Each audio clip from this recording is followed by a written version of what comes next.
Welcome to Zero Trust Cyber Tips and Tricks. In today's video we will be talking about Mitre ATT&CK tactics and techniques. If you're in the cybersecurity field, you may have heard of this framework, but what exactly is it and how can it be used to improve your organization's security? In this video series, we'll give you an overview of what Mitre ATT&CK is and take a closer look at the tactics and techniques used by attackers. Introduction to Mitre ATTACK. Mitre ATT&CK is a globally accessible knowledge base of adversary tactics and techniques based on real-world observations. The ATTACK knowledge base is used as a foundation for the development of specific threat models and methodologies in the private sector, in government, and in the cybersecurity product and service community. Mitre ATTACK, short for Adversarial Tactics, Techniques and Common Knowledge, is a framework that provides a comprehensive understanding of the methods and tactics used by cyber attackers.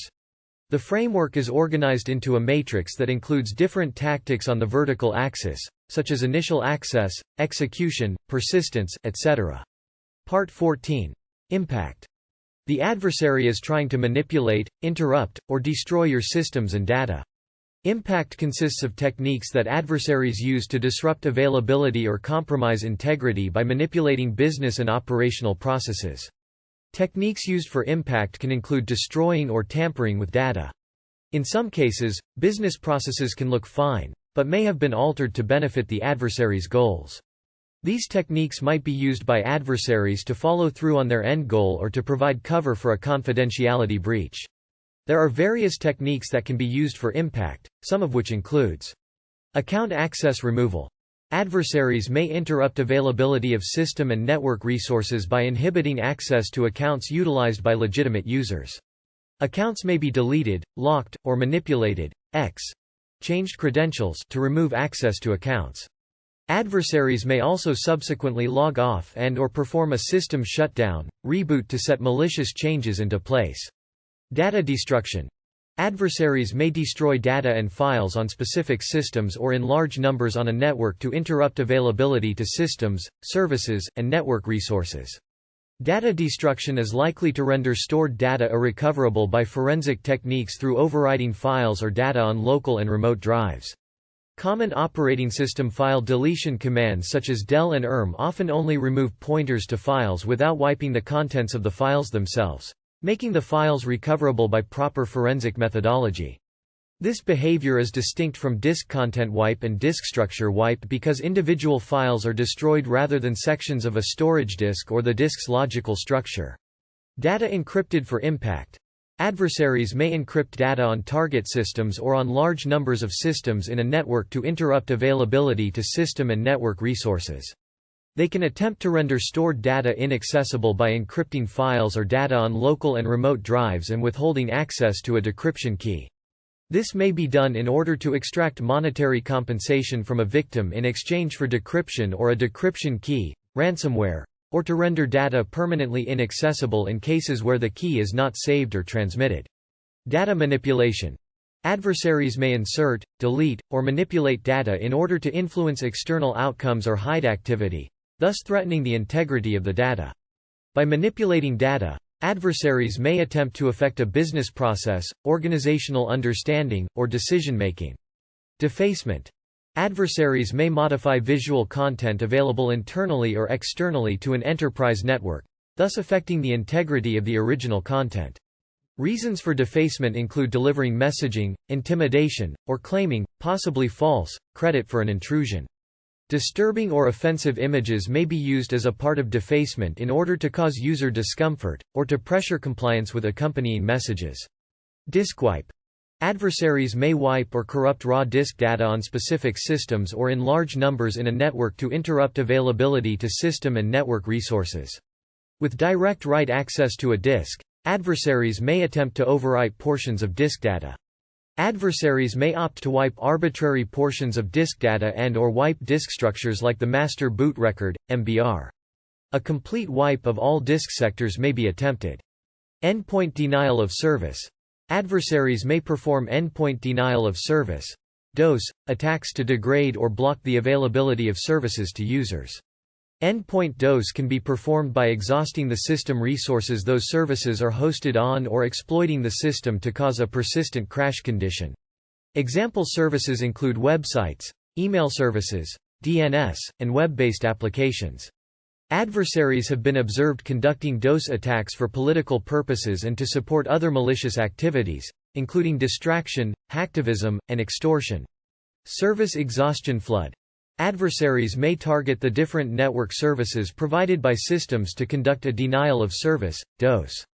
Adversaries often target the availability of DNS and web services, however others have been targeted as well. Web server software can be attacked through a variety of means, some of which apply generally while others are specific to the software being used to provide the service. Inhibit system recovery. Adversaries may delete or remove built-in operating system data and turn off services designed to aid in the recovery of a corrupted system to prevent recovery. This may deny access to available backups and recovery options. Network denial of service. Adversaries may perform network denial of service (DOS) attacks to degrade or block the availability of targeted resources to users. Network DOS can be performed by exhausting the network bandwidth services rely on. Example resources include specific websites, email services, DNS, and web-based applications. Adversaries have been observed conducting network DOS attacks for political purposes and to support other malicious activities, including distraction, hacktivism, and extortion. Resource hijacking. Adversaries may leverage the resources of co-opted systems in order to solve resource-intensive problems, which may impact system and/or hosted service availability. Service stop. Adversaries may stop or disable services on a system to render those services unavailable to legitimate users. Stopping critical services or processes can inhibit or stop response to an incident or aid in the adversary's overall objectives to cause damage to the environment. System shutdown, reboot. Adversaries may shut down, reboot systems to interrupt access to, or aid in the destruction of, those systems. Operating systems may contain commands to initiate a shutdown, reboot of a machine or network device. In some cases, these commands may also be used to initiate a shutdown, reboot of a remote computer or network device via network device CLI, e.g. reload. Shutting down or rebooting systems may disrupt access to computer resources for legitimate users. Mitigating the impact of an attack involves implementing a combination of technical and administrative controls. 1. Implementing a disaster recovery and business continuity plan. This can help to minimize the impact of an attack and ensure that critical systems and services can be quickly restored. 2. Regularly backing up critical data and systems. This can help to minimize data loss and ensure that systems can be quickly restored. 3. Encrypting sensitive data in transit and at rest. 4. Regularly patching and updating systems and software to reduce vulnerabilities. 5. Regularly reviewing and testing security controls to ensure they are functioning as intended. 6. Regularly assessing the risk of potential attack scenarios and implementing controls accordingly. 7. Regularly reviewing and updating incident response plans to ensure they are up to date and include the latest best practices. 8.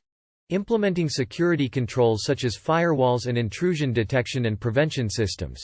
These can help to monitor and block unauthorized access attempts. 9.